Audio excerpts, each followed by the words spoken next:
मधुसूदन, तुम्हारे अतिरिक्त दूसरा कौन ऐसा पुरुष होगा जो अपनी स्त्री को पहले दूसरे की वाग्दत्ता पत्नी स्वीकार करते हुए सत्पुरुषों की सभा में इसका वर्णन करेगा। लो, माता रुक्मिणी के विषय में ऐसा कह दिया, आपकी पत्नी के विषय में कोई ऐसा कहे, कैसा लगेगा? शिशुपाल बोला, महाबली, अगला अध्याय 42 अध्याय। शिशुपाल बोला, महाबली राजा जरासंध मेरे लिए बड़े ही सम्मान्य थे। वे कृष्ण को दास समझकर इसके साथ युद्ध में लड़ना ही नहीं चाहते थे। तब इस केशव ने जरासंध के वध के लिए भीमसेन और अर्जुन को साथ लेकर जो नीच कर्म किया है उसे कौन अच्छा मान सकता है। पहले तो बिना दरवाजे के ही इसने नगर में प्रवेश किया, उस पर भी छद्मवेश बना लिया और अपने को ब्राह्मण प्रसिद्ध कर दिया। इस प्रकार इस कृष्ण ने भूपाल जरासंध का प्रभाव देखा। जो धर्मात्मा जरासंध ने जब इस दुरात्मा के आगे ब्राह्मण अतिथि के योग्य पाद्य आदि प्रस्तुत किया तब इसने यह जानकर कि मैं ब्राह्मण नहीं हूँ, उसे ग्रहण करने की इच्छा नहीं की। कौरव भीष्म तत्पश्चात जब उन्होंने कृष्ण, भीम और अर्जुन तीनों से भोजन करने का आग्रह किया तब इस कृष्ण ने उसका निषेध किया था। मूर्ख भीष्म, यदि यह कृष्ण संपूर्ण जगत का कर्ता धर्ता है जैसा कि तुम इसे मानते हो, तो यह अपने को भली भांति ब्राह्मण भी क्यों नहीं मानता? मतलब यूँ कह रहा है कि भगवान हो तो ब्राह्मण ही हो तुम, ऐसा क्यों नहीं मानता ये अपने को? ये क्या बात है? भगवान तो क्षत्रिय कुल में भी आते हैं। मुझे सबसे बढ़कर आश्चर्य की बात तो यह जान पड़ती है कि ये पांडव भी तुम्हारे द्वारा सन्मार्ग से दूर हटा दिए गए हैं, इसलिए ये भी कृष्ण के इस कार्य को ठीक समझते हैं। अथवा भारत स्त्री के समान धर्म वाले नपुंसक, कह रहा है स्त्री के समान धर्म वाले नपुंसक और बूढ़े तुम जैसे लोग जिनके सभी कार्यों में पथ प्रदर्शन करते हो, उनका ऐसा समझना कोई आश्चर्य की बात नहीं। तो ये सब बातें शिशुपाल की बहुत रूखी थी, जिसके कारण भीष्म जी अत्यंत कुपित हो गए।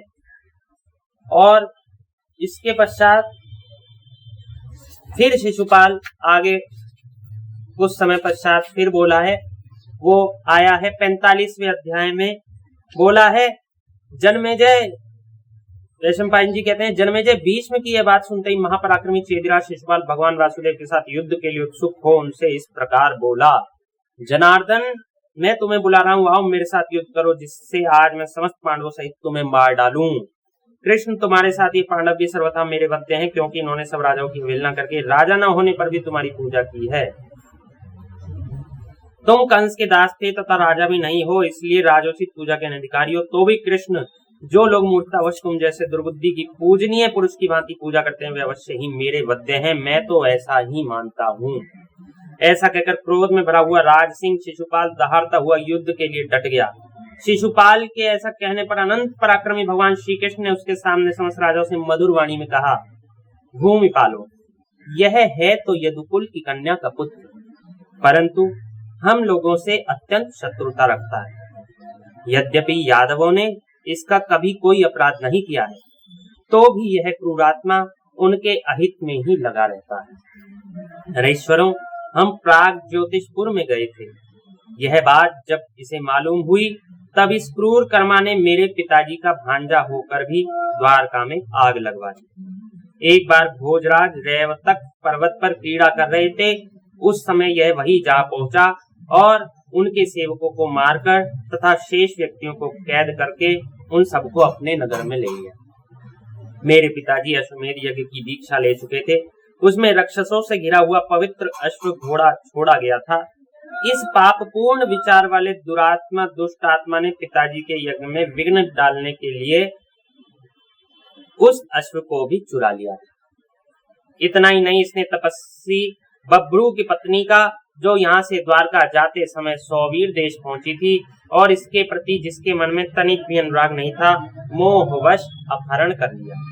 इस क्रूर कर्मा ने माया प्राप्ति के लिए तपस्या करने वाली अपने मामा विशाल नरेश की कन्या भद्रा का अपहरण कर लिया। मैं अपनी बुआ के संतोष के लिए ही इसके बड़े दुखद अपराधों को सहन कर रहा हूँ। सौभाग्य की बात है कि आज यह समस्त राजाओं के समीप विद्यमान है। मतलब भगवान ये कहना चाह रहे हैं कि इसने उल्टा हमारा अपराध किया है और ये अब हमारे उल्टे उल्टे कुछ भी कह के अपराध गिना रहा है। आप सब लोग देख ही रहे हैं कि इस समय यह मेरे प्रति कैसा अभद्र व्यवहार कर रहा है। इसने परोक्ष में मेरे प्रति जो अपराध किए हैं उन्हें भी आप अच्छी प्रकार जान लें, परंतु आज इसने अहंकारवश समस्त राजाओं के सामने मेरे साथ जो दुर्व्यवहार किया है उसे मैं कभी क्षमा न कर सकूंगा। अब यह मरना ही चाहता है इस मूर्ख ने पहले रुक्मिणी के लिए उसके बंधु बांधवों से याचना की थी, परंतु जैसे की ऋचाओं का श्रवण नहीं कर सकता, उसी प्रकार इस अज्ञानी को वह प्राप्त न हो सकी। जन्मेजय, भगवान श्री कृष्ण की ये सब बातें सुनकर उन समस्त राजाओं ने स्वर से चेदिराज शिशुपाल को धिक्कारा और उसकी निंदा की। श्री कृष्ण के उपर्युक्त वचन सुनकर, श्री कृष्ण का उपर्युक्त वचन सुनकर प्रतापी शिशुपाल खिलखिलाकर हंसने लगा और इस प्रकार बोला, कृष्ण, तुम इस भरी सभा में, विशेषतः सभी राजाओं के सामने रुक्मिणी को मेरी पहले की मनोनीत पत्नी बताते हुए लज्जा का अनुभव कैसे नहीं करते हैं?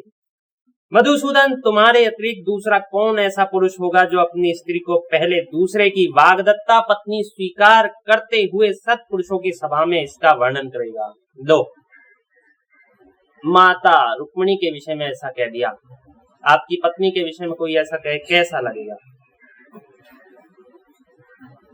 कृष्ण, यदि अपनी बुआ की बातों पर तुम्हें श्रद्धा हो तो मेरे अपराध क्षमा करो या ना भी करो, तुम्हें कुपित होने या प्रसन्न होने से मेरा क्या बनने बिगड़ने वाला है? शिशुपाल इस प्रकार की बातें कर ही रहा था कि भगवान मधुसूदन ने मन ही मन दैत्य वर्ग विनाशक सुदर्शन चक्र का स्मरण किया। चिंतन करते ही तत्काल चक्र हाथ में आ गया। तब बोलने में कुशल भगवान श्री कृष्ण ने उच्च स्वर से यह वचन कहा, यहाँ बैठे हुए सभी महिपाल यह सुन लें कि मैंने क्यों अब तक इसके अपराध क्षमा किए हैं। इसी की माता के याचना करने पर मैंने उसे यह प्रार्थित वर दिया था कि शिशुपाल के 100 अपराध क्षमा कर दूंगा। राजाओं, वे सब अपराध अब पूरे हो गए हैं, तो आप सभी भूमिपतियों के देखते देखते मैं अभी इसका वध किए देता हूँ।